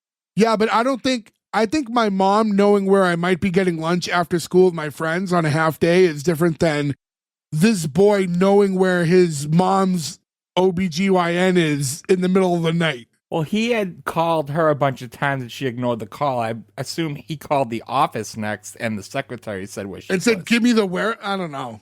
yeah, I'm sure it was Zoe, though. We met Zoe and she's like, oh, she's getting dinner right now with this person at this place. I'm sure that's what that character would have said. She's an on-call doctor. In any event, yeah. So she finds out that it's that boy, that it's emergency. And she's like, oh, I respectfully declined. He's like, he's been trying to call you. And she's trying to explain, oh, it's the son of a patient of mine. And he's like, oh, just take the call by all means. She's like, no. There's other doctors who can cover me. Like, it's okay. Eventually she grabs the call and, whatever goes through. And she's like, listen, I'm sorry. I have to leave. I would have played this differently if I were her. Like, this is your opportunity to impress him. Like, I'm such a humanitarian. I have to go. My patients come first, and like all this stuff. Yeah, she comes off really douchey. It's a very villainous moment for her. And then they have a real awkward exchange after because she's like, sorry, I have to go, but I might be finished at like 2 or 3 in the morning. You should just come over. And he's like, all right. He's like, no. Like, I used to be like that. He's like, really? But not anymore. Not with you. He's like, not with me. No, it's like, you're great, but not on the first date. Maybe the third date. He's like, oh, really? She's like, no, not then. His all right here, though, is so perfectly eager. And she's like, I really like you. I don't want to ruin it with sex. And he's like, okay. He's like, this is kind of a whole roller coaster thing. This drives me nuts right here because I know it's stupid and I know it's 2 different shows. But when she's talking to the kid on the phone, she was like, I'm a chubby 31-year-old and I'm on a date with a guy who majored in economics at Duke. Just say Cornell. Like, give the fans what they want. True. You're saying a college, fucking say Cornell. Like, make us all go like, Cornell. Yeah, we were all saying that. Gorda, you'll never, for the rest of your life, understand why we're all talking about this. Nope. I'm starting to think he might know because he always finds a way, like, when a reference is made to, like, call out on it, so... I actually don't know. He's an Office super fan secretly. I mean, is that a character from The Office's alma mater? Yeah. Oh my God. Yes. This character is a main character on The Office. I know that. Somehow this is going to have to end. Can we do a collection to get Gordo a Nard Dog tattoo on his butt? Oh, shit. Yes. Gordo, that would be the individual that's in the scene. The man on the date. Okay. It's a Nard Dog tattoo. Now we cut to her running outside and she's like trying to get to the hospital. She's like legit sprinting there barefoot. I guess she doesn't want another bird swiped from her. Was anybody else, though, relieved when she got there in time? Because I was like, I can't take a second she missed the birth scene. I was glad she got there in time. She should probably get fired, right? Like, you needed this scene, actually. You see her do her job properly, which I thought was actually very needed for this show and for her character. You see her getting changed now. She, like, tosses her glasses on, like, wipes off her makeup, gets changed into, like, her, like, OR scrubs or whatever. Oh, are they? Oh. You beat me to it. I was like, it's either me or Ferg. I have to say it first. Why did she have to switch underwear? That's weird, right? Like, to put more sensible underwear on? Did she just want that shot in there to be like, ooh, and then you could, like, get the quick shot of me, like, taking off my, like, date night panties and putting on my work panties? I mean, I don't want to deliver a baby in a thong, I guess. It looks like did she have a C-section? Looked like it. They said it was a breach. They said it was a breach, and that's usually a C-section, yeah. So she's successfully doing that. You see, like, when it comes down to it, as much of a mess as she can be, when it comes to her job, which again, I think was incredibly important for us to see this in this episode, she'll buckle down and gets very serious and is good at what she does. And you see Danny outside of the room kind of like looking on and like watching her performing this, the C-section. Oh, Danny liking her for who she is, dressed normal. What a guy. This is, again, where you start being like, this is even more a will they, won't they? Oh, yeah. I mean, well, and then we get right into the scene where now we're like post. They're not very subtle. Well, I think here, I mean, there's nothing up until this scene. There's not a lot like with them chemistry wise, right? Other than the fact that they are constantly like going at one another. He drops a few hints he's into her throughout the episode. We didn't really cover them, but he says a few things talking up himself, things she should go for, and explains himself. And then when we see her doing the outfit. It's evident he's into her, but not the other way around. He's good. Well, what you're talking about for it comes up in this scene. Oh, my bad. Yeah. Well, so now she delivers this child. You see her like kind of, there's a quick shot of her with like that kid and his mom, like after the baby's born, all like happy together. And then after that, it's like flash to later on in the night. Now she's in that break room from earlier and she's watching When Harry Met Sally again. And that's when Danny walks in. And he's kind of like just critiquing the movies. Like, who'd actually do that? Billy, don't run. It's New Year's. Go out and get laid, man. And she's like, so I think of all the things he can do, like critiquing her favorite type of movie is like probably bothering her more than anything else. All I know is I've never seen When Harry Met Sally, but if I'm going to watch Billy Crystal running for something important, it's going to be the opening scene of City Slickers 2, where he's running with the bull with the down cow. the street and they're jogging. Yeah, I fucking love that scene so much. The cow's name is Norm. A joke I did not get as a kid. So the two of them start talking about the date that she was just on, like, oh, I guess it's canceled. It's like, yeah, it's like he was pretty perfect and he was handsome. He had a job. He was exactly 7 inches taller than me, which you know is very important. As a podcast full of lifelong friends here who are not all super tall, has anybody here ever been 7 inches taller than a partner of theirs? Yes. I currently am. She's only 5'4", which means she's preferring 5'11". Mm-hmm. Isn't that Ferg? Yeah. Yeah, Ferg's the tallest of all of us. And for all you ladies listening, I'm the second tallest, if that is important to you. I'll send them all your way, bud. Yeah. Anyways, so he asks, yeah, well, is he a man? It's like, what are you talking about? Yes, of course he's a man. Like, no, I mean, like, was he a man? She's like, don't repeat it and just expect me to understand the I second liked time. this. I did like that. Yeah. And then he starts giving examples. Like, is he the kind of guy that if he heard glass breaking in the middle of the night, he's going to jump out of bed, you know, walk through the house naked with a baseball bat, or is he going to hide under the covers with you? She's like, I don't know. That's actually a good question. And then, like, is he the kind of guy who gets grossed out when you give birth, or is he going to be the guy who dries your forehead and tells you you look beautiful while all that disgusting stuff's coming out of you? So he's asking all these types of questions. And then the third is, he's the kind of guy who's not afraid to get into a fight at a Springsteen show because someone really disrespects him. like this is just like, he really stands behind this fight that he got in. I feel like we don't get enough respect on Mellencamp in this episode. This guy's just hardcore team Springsteen. I didn't know it was you're either a Mellencamp or a Springsteen guy. I never knew that was like a point of contention. Wasn't there a meme around this time about sucking on a chili dog? That's like around this time. It still happens. Like those still come out. Yeah, that's like Little Pink Houses, right? But I thought that originated around this time. Oh, I would not. I'm the last person to let you know when a meme originated. As the resident dank memologist here. We just kick him out of the chat here. Like, where's the button? Gordo gave it a fucking red light. We're done. But the date went well, correct? Like, how come because she had to leave, now all of a sudden the door is closed on this relationship with Andy Bernard? Like, it was a great date. And honestly, if you're on a date with the woman or man, whatever, and she's going to leave, they're going to leave halfway through because they have to go deliver a baby because they are a life-saving doctor, you're going to be like, whoa. You're not going to be like, that fucking bitch left early. I thought that was kind of like, to use Ed Helms for this date where it went well, like, you know he's not going to be a recurring character on the show, so like, why would you end that date so like on a high note? It is confusing.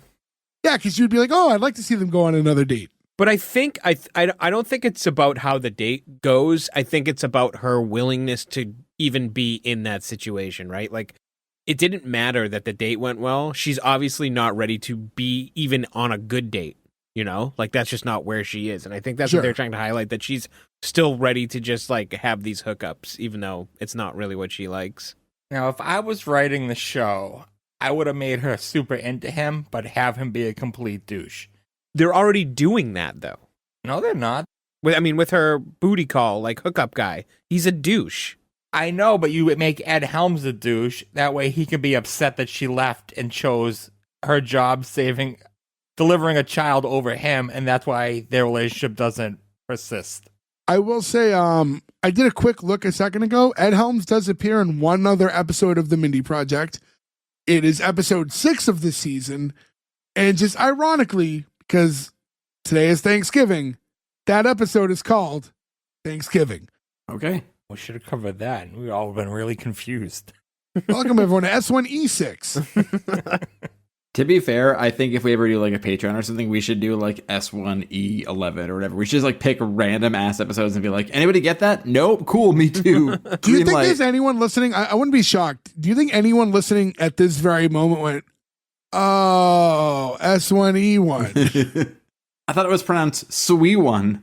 I do remember the Reddit comment we got once about how dumb our name is, though. podcast. Yeah. Oh, creative. Thank you for that idea. Yeah, thanks for rocking our world with the pilot podcast. We're just confused aviators. But that looks so good on a t-shirt. There'd be a lot of airline pilots upset at us. Oh, I'm going to get news. Nope. Michael Fassbender's dick. Nope. Chuck Testa. Chuck Testa. If you know, you know. Anyways, so after he asks all those questions, that's when she's like, you're just talking about yourself. Like, oh, there might be a little bit of overlap, but you know. And he does mention, actually, side note, you didn't do a terrible job with that breach. He's like, I knew you were watching, you stalker. And then he's like joking around with her as they're sitting there like, well, you know, you never know when you're going to get wasted and spend the night in jail again. I might have to pounce another opportunity to steal some of your customers, you know, with this economy and all. And she's like, oh, Danny, that was actually kind of funny. Like, what, the economy line? Like, he was happy with himself for getting a funny in. That's when she goes, you know, this morning I woke up in jail because I was broken up over a guy who fixes teeth for a living. And that's when I'm like, wait, this is the same day? I love that, though. That didn't even occur to me even after watching the episode. It's you saying it for the first time. I'm like, whoa. I never really thought about it. I assumed it was all the same day also. No, I thought mid-episode when she was doing the note to self thing, I thought that was the next day because she's finally in like a new change of clothes and everything, like getting going. And like I was like, oh, new day. I had no idea that this was all, she woke up in jail and everything has gone on up until this point. To be fair, 31 may be the last age where you could wake up in jail and then like go to work and then go on a date before like you'd have to kill yourself. Like just too tired, too hungover, too whatever. 31 might be like the very last moment of that. I could say at 37, getting out of jail and having to get on a flight right away was a little bit much, but every year adds a harder stone to pull behind you. It's a bell curve for sure. I assume I'm the only one here who's ever gotten out of jail and turned on their phone once it was given back to them and going, oh shit, I have a flight to catch. Yeah, I've never been to jail, so. Oh, I see account marriage. Waka waka waka. so yeah, so she's going on about like, now like I'm sitting here, I'm watching one of my favorite movies. I just delivered a baby into the world. Like I have a new patient. Things are progressing. Like things are doing okay. And then Danny changes the channel, and she's like, "What? What do you put on? Like some fishing show? Deadliest Catch or something." Yeah, I thought it was Deadliest Catch. They catch crab on they Deadliest get Catch, crab, you idiots. sons of bitches. Look, I okay? said or something, okay? I wasn't being definitive here. Don't act like you don't know what they catch on the Deadliest Catch. I honestly, Deadliest Catch is only crabs. Yeah. Yeah. It's Alaskan crab fishermen. Is it? I think it's even still on the air. Like, I think they still like make fresh episodes of I've that. never watched an episode of that show. My dad loved that show, and I'd always get like, I'd be like walking through the living room, and I'd get sucked into 3 episodes of it. It is fucking, as far as reality TV goes, it's pretty crazy. Like, it's not just bullshit crazy like most reality TV. It's a dangerous job, too. Oh, like big time. Yeah. You rarely only watch and say, wow, look at the size of those crabs. How would you say it is like ranked up against like something like Villain House though? Oh, Villain House, hands down, wins. I don't even know what Villain House is. It's Ferg's weird amalgamation show. I'm currently reading Slash's book right now, and there's way too many pages about he's like, and I know I got crabs from that girl. You're like, I don't want to read this in your book, man.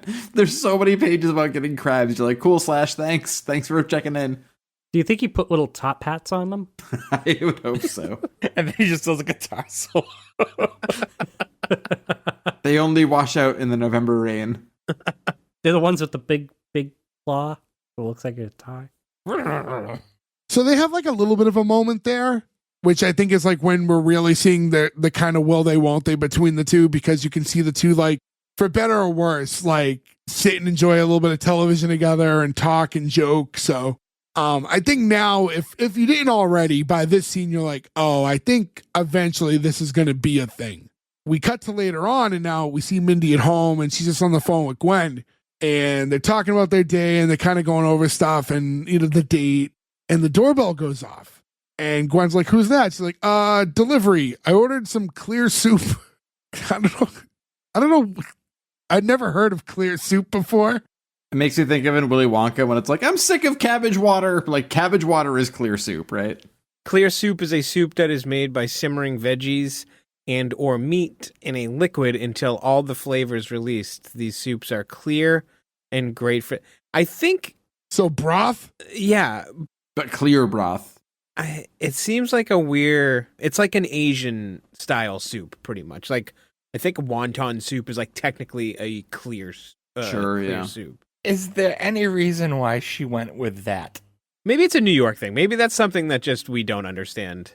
Even Gwen was like, "That's not a thing." She's like, "Yes, She's it is." been like, I ordered a pizza, and I've been like, yeah, that makes sense. You had a weird day, like have a pizza. Or just, I gotta go. Someone's at the door. Uber Eats is here. Well, Gwen doesn't believe that she ordered food legitimately, so she says, "Tell your clear soup hello." It's like, "Okay, I will." And then she opens the door as she's hanging up, and that reveals Jeremy. So after all this, I'm getting better. I'm not making the same old mistakes I used to. The end of the night, she needed that like little bit of it's not even like, it's not about the sex. It's about that like, I think for her, it's the attention too. Yeah, I think they're both addicted to the same thing. Yeah, I'm trying to like find the right word. It's like not self gratification, but yeah, no, it's more about the attention for sure. As Jeremy's walking in, he's like immediately taking his shirt off and stuff. Like, it's not even like there's any even like pretending like, hey, you want to come over and like just hang out? Like, he's literally like getting ready to have sex with her as he's walking in the door. it's a straight hookup only. And that's like how the episode ends. So it was, I don't know, I guess it's good. I mean, you see that she's a flawed character but wants to get better, but like to end on that note, to be like, come on. Yeah, why was it not Ed Helms? He was very willing. He was happy to show up at 3 a.m. I wish it ended on Ed Helms. But I think that was like the wrong note too, because she's not supposed to do that with the right guy. She's supposed to make bad decisions with the wrong dude, you know, not like mess up a good situation. But we don't know Ed Helms is a good dude yet. We know he works on Wall Street and that's it. So That's true. I mean, how many Wall Street guys do you know that are good guys? That's what I mean, right? Like, that's not a good sign. Yeah, logistically, they can't build a huge story arc around him either. So, which you kind of paint yourself into a wall, right? When you do something like that. Well, you don't need to. You just need to show that she hasn't actually grown at all. Fell back in her same tropes. Which is why I think Jeremy's fine for that, to just have Jeremy walk in. If she grew at all, do you think she'd need a guy who was less than 7 inches taller than her? Oh, she needed an even taller guy. She can get, yeah, she'd have to up her size, yeah. I need a man who's 11 inches taller than me. The same size as Michael Fassbender. I was just going to say, you need one Fassbender's dick on her. It's like, I'm sorry, if your head is my head and a Fassbender, we're good. Otherwise. It's the new unit of measurement, Fassbender dicks. But yeah, I mean, that's how the episode ends. Yeah, I mean, interesting to watch. I mean, finally watched it. I kind of always wanted to check out the show. So glad I finally did in that regard. I don't have a lot of other info on it. It was just like, I thought it was a really interesting origin. Just the fact that, you know, the NBC picking it up, they abandoned it, which is still like, I don't understand. Same thing that happened with Kimmy Schmidt, actually, right? Last week, was that also NBC? Yeah, they abandoned it, went to Netflix. So like, I don't know like why they're not trusting like all these people that like Tina Fey, Mindy Kaling, all these people who have been wildly successful for them. And they're getting cold feet on all these comedy shows. NBC's really weird, aren't they? Like they're very boom or bust, and they don't really like. They're not giving these shows chances, but do they know something we don't know? Like, did it change because they switched? I don't know, because both these last two shows we've covered had good runs. We talked about it last week, though. This was during a time where sitcoms were changing. They were going for that more mockumentary style or Curb Your Enthusiasm style. Yeah, but you can only have so many shows doing that at once, too, before it's like a little much. I know, but it was just a time of fluctuation, so they didn't know what was going to work, what wasn't, and they clearly made wrong decisions, but... For sure. And I mean, just with those last two shows that we've done, like, you would have thought they would like at least want to give it a season and see what happens just because of the people attached. It was 3 seasons on Fox for this before Hulu got it. Right, but NBC was supposed to have it. Oh, right. They didn't even give it 1 season or like 1/2 a season, mid-season replacement. Like try to do something with it. And then, but yeah, goes to Fox. And then even after 3 seasons, Fox thought they kind of got everything they thought they could out of it. And then Hulu still gives it 3 more seasons. Looking back, you know, it's a Hulu original for the last 3 seasons, but this is still 2012. This isn't when everybody has Hulu. True. And people definitely aren't paying for like commercial-free extra money Hulu, right? Where people would binge stuff all the time. Like, I didn't get Hulu until probably a few years after that when, like, I got, like, Hulu for free because I had Spotify. And then now I feel like Hulu's, like, just as much of a staple as Netflix. Like, you know, just about everyone has them. Keep in mind, though, Hulu at this time, there was just 2 bigs, and it was Netflix and Hulu. I don't think Hulu was even close to it, though, in 2012. It wasn't close to Netflix, but there wasn't a flood. There wasn't a Paramount Plus, a Peacock, HBO Max. It was a much smaller market. But yeah, I don't have a lot of other things to mention about the show.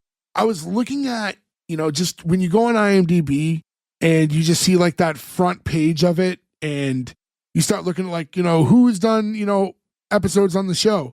And like some of the like names who have done at least like a handful of episodes, there's like a lot of really great, like funny people who have been attached to this show.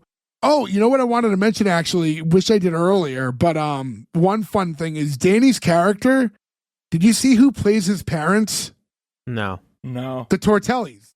Oh, really? Really? But like that's fun. not like it's the same couple, but it's not, you know, they don't play like it's not like a direct Cheers like tie-in, but they play his parents.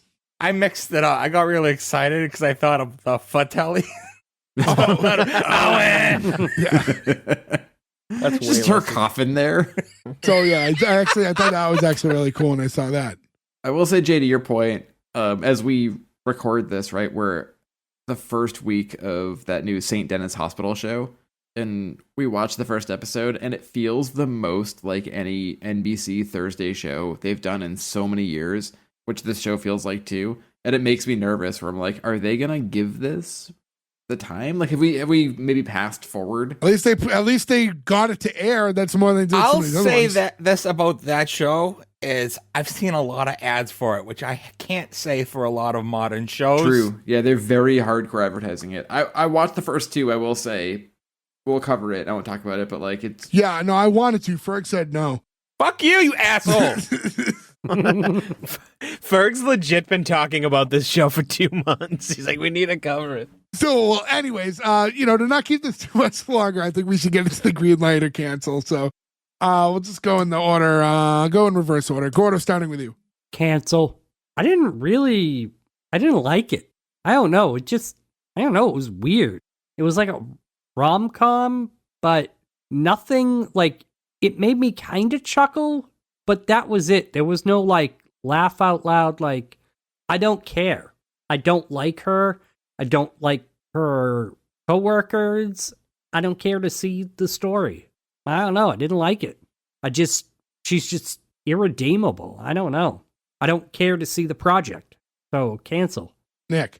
I went into this show with pretty low expectations. Like I said at the beginning, Mindy Kaling is not the character that's stood out from The Office for me at this time. And it's too predictable, I think, personally, that some of the, more impactful moments on this show are predictable. At least I thought they were predictable for me anyways. Ultimately, though, I am greenlighting this because I really do like the cast. I dislike a couple of the characters, but you're really supposed to dislike them. It's the heel movement, so they do a good job of it. And I don't know, I just overall, after watching the episode, I was willing to keep going. I kind of wanted to see what else would happen.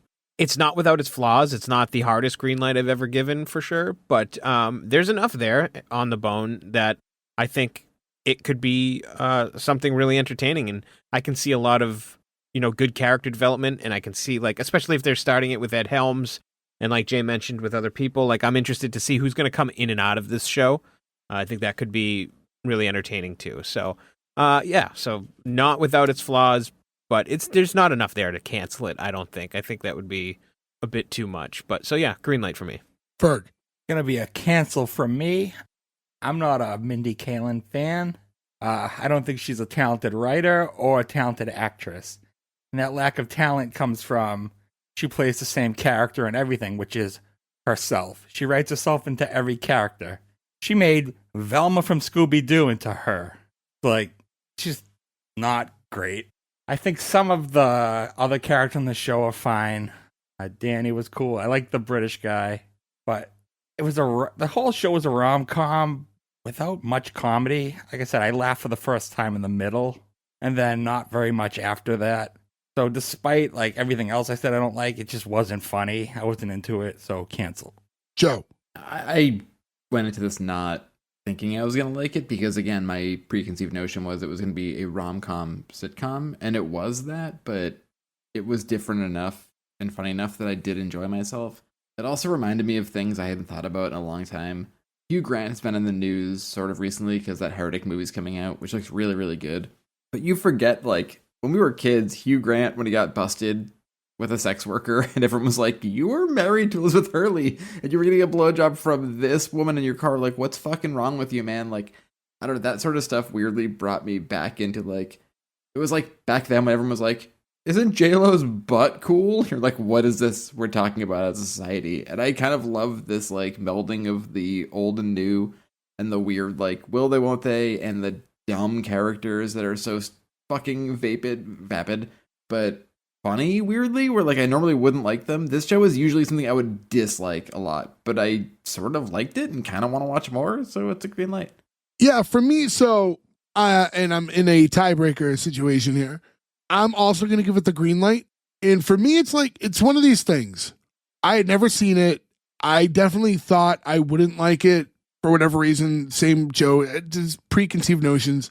It is certainly a very rom-com heavy sitcom, which I think is actually very creative in the fact that it's a different approach towards a sitcom that kind of leans towards that, what if a romantic comedy was a sitcom? I think this show isn't necessarily tailored for me. I liked it. I was entertained enough by it. I don't necessarily see myself binge watching it. But if we're to kind of go by, and we've kind of used different metrics on what constitutes a green light or not. And I think like the OG thing we used to say a lot in the beginning of our show was like, if you're an executive and you watch this, do you think that this is a show that should be on television? And I think, yes, I think there's definitely an audience for this show the way I'm seeing it. You know, whether or not I'm the demographic, I don't necessarily know, but there's a demographic for a show like this. So it's a green light for me. And with that being said, is this our first sit rom-com? Feels it. Feels like, yeah. This is definitely the most rom-com-y sitcom we've done. This is not that they don't all have like a lot of romance elements to it, but this one leans into specific rom-com movie tropes in a way that we haven't quite seen. I could have sworn we did one recently. What about Jenna Fisher's one? No, it's not like, I mean, that doesn't feel like a capital R rom-com. Because I feel like with this, if it wasn't for them specifically discussing rom-coms in the beginning of the show, I'm not sure we would have made the comparison. Oh, I would have. Well, we did. And for that, either way, 3 out of 5, congratulations to the Mindy Project. You do live on to see episode 2 with us. I want to thank everyone who's been listening, everyone who listened to this month in our Ladies of the Office month, everyone who listens in general. I want you guys to go to S1E1pod.com. If you haven't already followed us on social media, please do so. Those types of numbers help us because we need our stuff to be seen so more people can listen to us. So make sure you follow us everywhere you can.